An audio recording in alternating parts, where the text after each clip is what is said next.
ಗೆದ್ದು ಬೀಗಿದ team India. ಈ ಕುರಿತ ಬಿಗ್ ಬ್ರೇಕಿಂಗ್ ನ್ಯೂಸ್ ಬರ್ತಾ ಇದೆ, ಬನ್ನಿ ನೋಡೋಣ.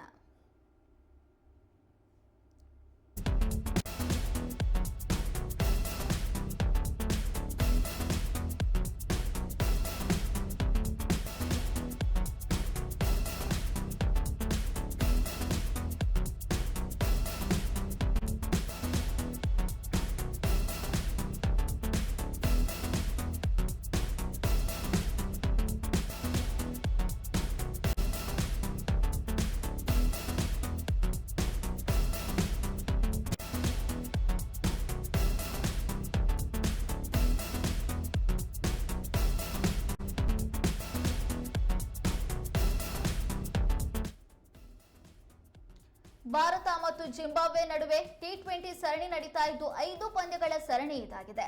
ಇದೀಗ ಹರಾರೆಯಲ್ಲಿ ಪಂದ್ಯ ನಡೀತಾ ಇದ್ದು ಮೂರನೇ ಟಿ20 ಪಂದ್ಯ ಇವತ್ತು ನಡೆಯಿತು. ಭಾರತ ಜಿಂಬಾಬ್ವೆ ನಡುವಂತ ಪಂದ್ಯದಲ್ಲಿ ಮೂರನೇ ಬಾರಿಯೂ ಕೂಡ ಭಾರತ ಗೆದ್ದು ಬೀಗಿದೆ. ಮೂರನೇ ಪಂದ್ಯದಲ್ಲಿ ಭಾರತಕ್ಕೆ ಗೆಲುವು ದಕ್ಕಿದೆ. 187 ರನ್ಗಳ ಟಾರ್ಗೆಟ್ ಅನ್ನ ಭಾರತ ತಂಡ ನೀಡಿತು. ಟಾರ್ಗೆಟ್ ಅನ್ನ ಚೇಸ್ ಮಾಡುವಲ್ಲಿ ಜಿಂಬಾಬ್ವೆ ಎಡವಿದೆ. 6 ವಿಕೆಟ್ ನಷ್ಟಕ್ಕೆ 159 ರನ್ ಕಲೆ ಹಾಕೋದಕ್ಕೆ ಮಾತ್ರ ಜಿಂಬಾಬ್ವೆಗೆ ಸಾಧ್ಯವಾಗಿದೆ. ಹಾಗಾಗಿ 23 ರನ್ಗಳಿಂದ ಭಾರತ ತಂಡಕ್ಕೆ ಗೆಲುವು ಸಿಕ್ಕಿದೆ. ಉತ್ತಮ ಬ್ಯಾಟಿಂಗ್ ಪ್ರದರ್ಶನವನ್ನ ನೀಡಿದಂತಹ ಟೀಂ ಇಂಡಿಯಾ ಇದೀಗ ಹರಾರೆಯಲ್ಲಿ ಜಿಂಬಾಬ್ವೆ ವಿರುದ್ಧ ಎರಡನೇ ಬಾರಿ ಗೆದ್ದು 2-1 ಅಂತರದಲ್ಲಿ ಮುನ್ನಡೆಯನ್ನ ಕಾಯ್ದುಕೊಂಡಿದೆ.